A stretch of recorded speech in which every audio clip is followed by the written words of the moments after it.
देवभूमि में बीजेपी को प्रचंड बहुमत तो मिला, लेकिन सीएम धामी हार गए। हालांकि ऐसा पहली बार नहीं है कि उत्तराखंड में कोई मुख्यमंत्री चुनाव हार गया हो। उत्तराखंड में यह मिथक भी है कि कोई भी मुख्यमंत्री दोबारा जीतकर नहीं आ पाता। लेकिन मिथक से इतर क्या है सीएम धामी की हार की असली वजह, इस रिपोर्ट में आप देखिए। यह आध्यात्मिक, मैं कहूँ कि पूरे देश की आत्मा कहीं बसती है, सांस्कृतिक आत्मा कहीं बसती है, तो मेरे उत्तराखंड में बसती है। इसलिए उत्तराखंड के अंदर सबके लिए एक समान कानून होना चाहिए। हमने इसके लिए संकल्प लिया है, हम इस पर पूरा का पूरा काम करेंगे।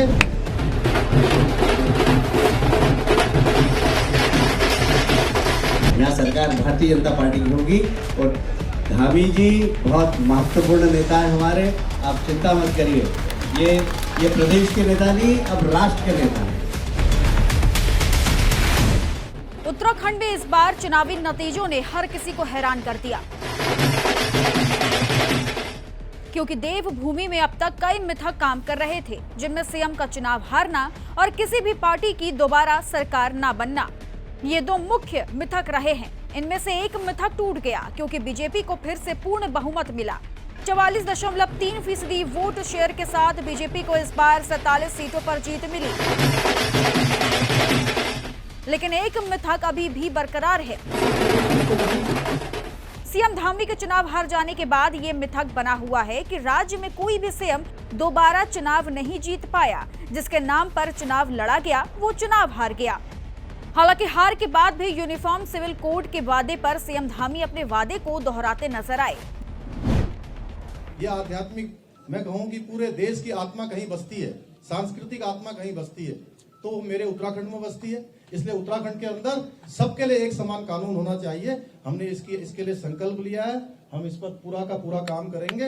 इसके साथ साथ हमने जो भी संकल्प और जो भी वायदे उत्तराखंड की जनता से किए हैं, हमारी सरकार उसको पूरा करेगी। मैं आज के अवसर पर आप सभी बंधुओं का धन्यवाद करता हूँ। चुनाव में बीजेपी का मुख्यमंत्री का चेहरा सीएम धामी अब हार गया है, तो अब चर्चा ये शुरू हो चुकी है कि अगला सीएम कौन होगा। इस सवाल पर बीजेपी नेता कैलाश विजयवर्गीय ने कहा कि धामी अब राष्ट्र के नेता हैं। भारतीय जनता पार्टी और अन्य पार्टी में अंतर है। ये एक व्यक्ति की पार्टी है, परिवार की पार्टी नहीं है। हमारे यहाँ कलेक्टिव लीडरशिप है, हमारे यहाँ इंटरनल डेमोक्रेसी है।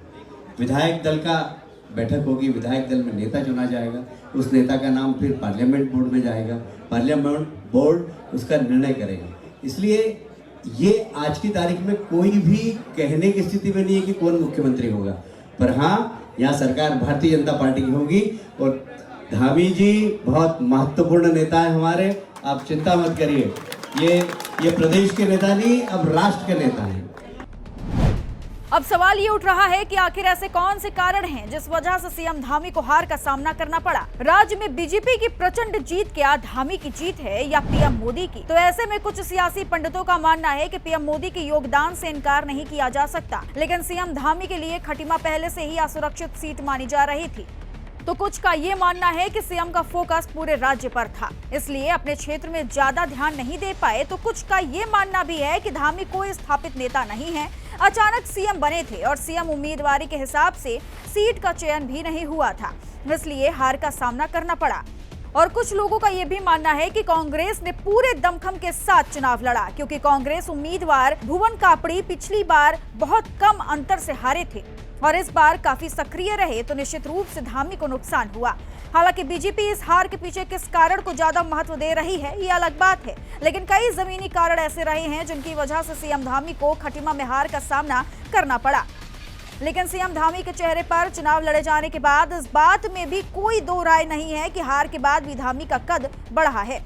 अब ये नहीं कहा जा सकता कि धामी सीएम की रेस से बाहर हो गए, क्योंकि सीएम के तौर पर पुष्कर धामी की छवि एक व्यवहार कुशल नेता के रूप में मानी जा रही है और इसका फायदा अभी भी पुष्कर सिंह धामी को मिल सकता है। Bureau report, R9 news.